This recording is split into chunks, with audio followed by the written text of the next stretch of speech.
ఇది ఆలోచించండి. ఇది ఖర్చుతో కూడిన పని ఏం కాదు. ఇది రెండో సజెషన్ ఏంటంటే, మనం 35 సంవత్సరాలు 40 సంవత్సరాలు డిపార్ట్మెంట్ లో పనిచేసిన తర్వాత అనేక కారణాల వల్ల, అనారోగ్యం వల్ల కానీ వయసు రీత్యా కానీ మనం కాలం చేసిన తర్వాత ఏదో అన్ని కార్యక్రమాలు జరిగిపోతూ ఉంటాయి. ఇది అన్నోటీస్డ్ గా జరిగేది.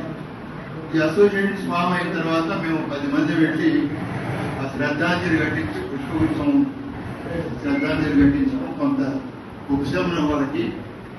దీనికంటే స్టేట్ లెవెల్లో already 2023లో Tamil Nadu, 2025లో Telangana state DGP's circulars ఇచ్చారు.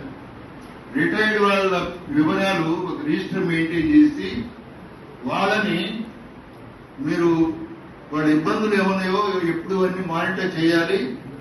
వాళ్ళు కాలం చేసిన తర్వాత డిపార్ట్మెంట్ తరఫున పుష్పగుచ్చం ఇచ్చి పెట్టి శ్రద్ధాంజలి ఘటించాలనేది 2 సర్క్యులర్స్ ఉన్నాయి. ఇది కూడా ఖర్చుతో కూడిన పని కాదు. ఇది మన డీజీ గారికి రిప్రజెంట్ చేస్తే ఇది సులువుగా అవుతుందని నేను అనుకుంటున్నాను. ఇది మూడో విషయం ఏంటంటే,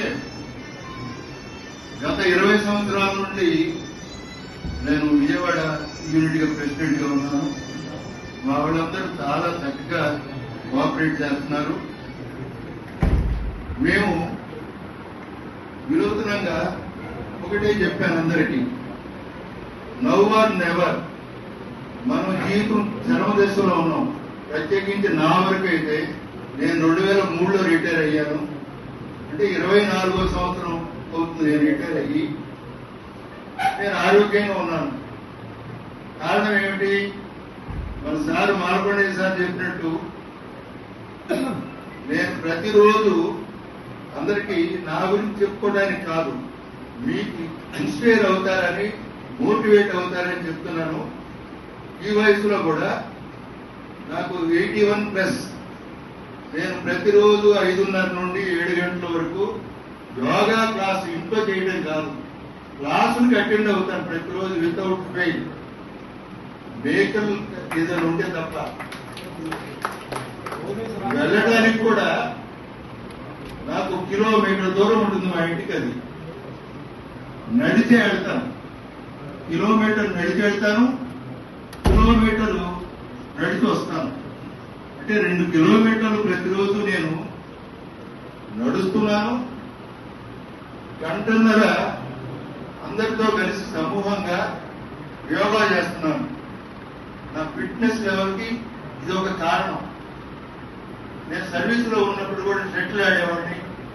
నేను అమలాపురం డిఎస్పీగా ఉన్నప్పుడు సాయంత్రం 7 గంటలకి, ఎందుకంటే 17 పోలీస్ స్టేషన్ నుండి ఇప్పుడు జిల్లా అయింది, ఎప్పుడు ఖాళీ ఉండేది కాదు. సాయంత్రం రాత్రి క్యాంప్ నుండి 7 గంటలకు వచ్చినా సరే ఇండోర్ స్టేడియంకి వెళ్ళి షటిల్ ఆడేవాడిని. మన ప్రెసిడెంట్ సార్ స్ట్రెస్ చేసి చెప్పారు, మన ఆరోగ్యం ఫిట్నెస్ కాపాడుకోవాలంటే ఇది కావాలి, శారీరక శ్రమ కావాలి. ఇది అందరూ దయచేసి ఇప్పుడేం లేటేం కాదు. కారణం ఏంటంటే, మన పని మనం చేసుకోలేనప్పుడు చిన్నదానికి పెద్దదానికి ఇతరుల మీద ఆధారపడాల్సిన పరిస్థితి వస్తే నరకం ఎక్కడో లేదు, ఇక్కడే ఉంది. కాబట్టి అది మన చేతుల్లోనే ఉంది. ఇది రెండో ఆస్పెక్ట్ ఏంటంటే లైఫ్ స్టైల్.